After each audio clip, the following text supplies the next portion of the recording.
Now that you understand more about authentication and middleware, let's reevaluate this. At the moment, we're not fetching all of a user's projects, we're fetching all projects, period. And unless you're building a little web app for yourself, which is cool, but unless you're doing that, that's basically never what you want. Instead, you want to say, give me all the projects scoped to the current user. Let's go to Sublime. Here's the projects controller. And you can see, yep, project all is really good for tutorials, but in most cases, it's just not what you want. Imagine you were building Twitter. Would you ever do something like this? No. You'd never just fetch all the tweets. It would always be something like, give me the tweets for this given user, or scoped to this given user, or give me the feed for a given user. Well, you do it sometimes. I'd say it's fairly rare to do things like this. Okay, so instead, we would want to say, well, project, and you kind of want to say something like this, where the user ID or the owner ID is equal to the authenticated user's ID. Yeah, you could do something like that. So a couple things to review here. One, we are now adding a where conditional to our Eloquent query. This is sort of like saying select star from projects where the project's owner ID column is equal to whatever the currently authenticated user's ID is. Okay? Now, auth ID. So as it turns out, you have an auth helper function, or also an auth facade, if you prefer that. So you could do this as well. Anyways, I often do the helper function, since it does not require that you use the facade at the top. A little quicker. Anyhow, we can say auth ID, and this is going to give me null if the person is a guest, or their ID if they are currently signed in. However, I can also say auth user, and that's going to give me the user instance for whoever is currently signed in. And then also we have auth check, so this will return a Boolean. Check to see if the user is currently signed in. If I'm signed in, it returns true. If I'm a guest, it returns false. And then we also have some little helpers like auth guest. So you could say something like, well, if we have a guest user, then do the following. Okay, some helpers for you there. So in this case, if I want to just get the ID, I could use this syntax here.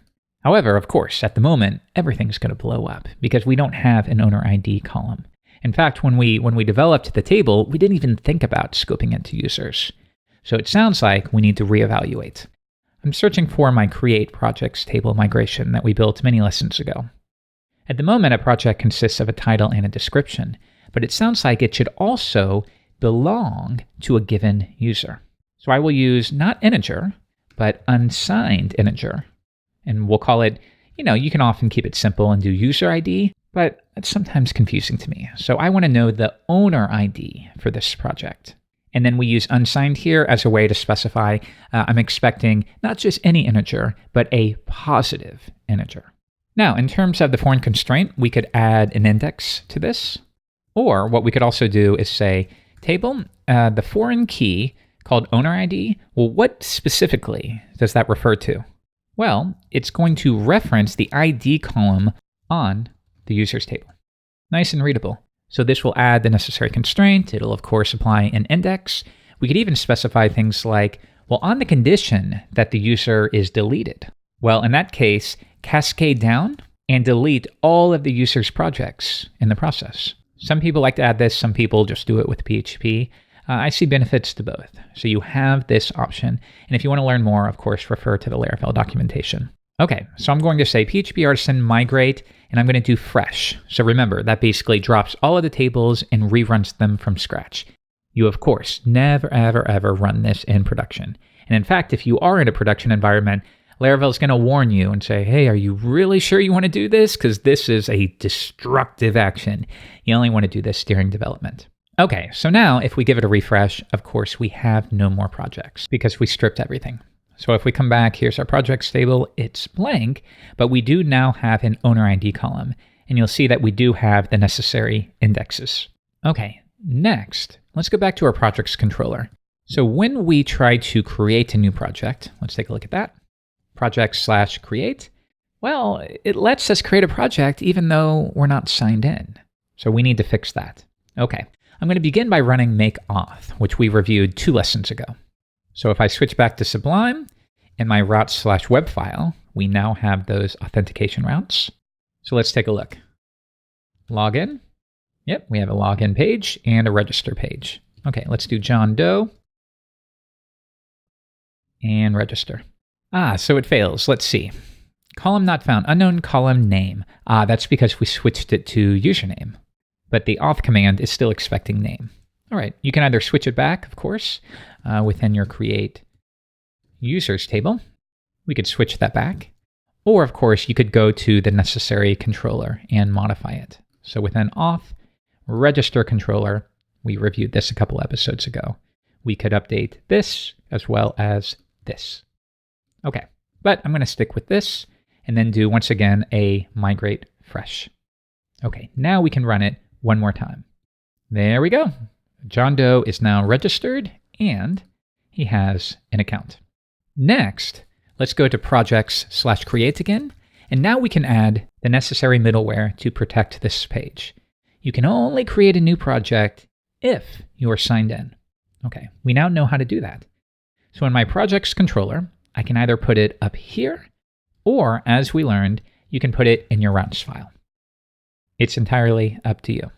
Now, if you did want to go the controller route, here's something to consider.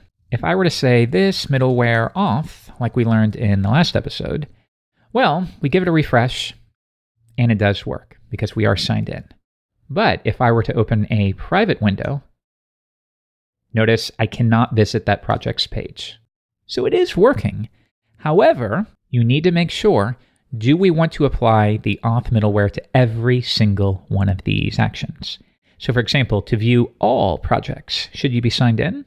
Well, maybe yes, maybe no. In our case, I think the answer is yes. If I want to show a single project, do you need to be signed in? Maybe yes, maybe no. It depends upon how you're building this application. Do you need to be signed in to create one? Yes and yes. Do you need to be signed in to edit and update one? Yes and yes. And of course to delete. So in this case, it's okay. However, in some cases, you might want to say, apply this auth middleware only to the given actions. For example, store and update, things like that. Or you could even say, apply it to everything except. So this would be the opposite. Everything except show.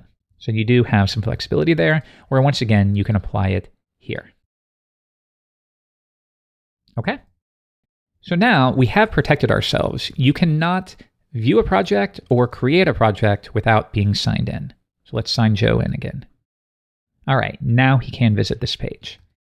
But if I were to say this, let's see how it's going to work. It fails. And of course it did. We added this owner ID column, but we didn't reflect that in the code. Take a look. Here, we're going to hit the store method, right? You submit that form and you hit the store method. We validate the request, and then we just say project create, and then we give it the title and the description.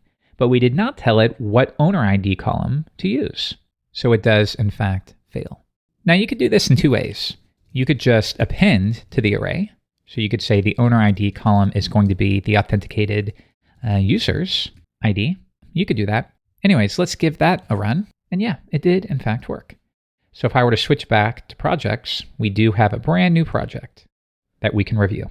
And further, this project belongs to this user. Now, another way to do this, of course, is to append after. So you could say the owner ID is going to be whoever is signed in, and then update this. Now, there is another way using eloquent relationships, but we'll save that for a little bit later. So this is now working. But now I think we do have a problem. So let's go to that user dashboard where we can log out here. All right, well, let's register a second user. Okay, let's have Jane Doe create a new project.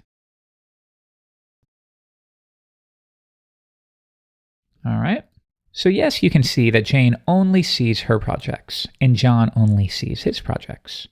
However, if Jane tries to look at a project that she doesn't own, and in this case, food title belongs to John. Take a look at this. This project belongs to the owner with an ID of 1. So that means Jane can look at her projects, but also John's projects. So it sounds like it's not just enough to ensure that a user is signed in, because that means if you're signed in, you can review any person's project. No, instead, we need a form of authorization.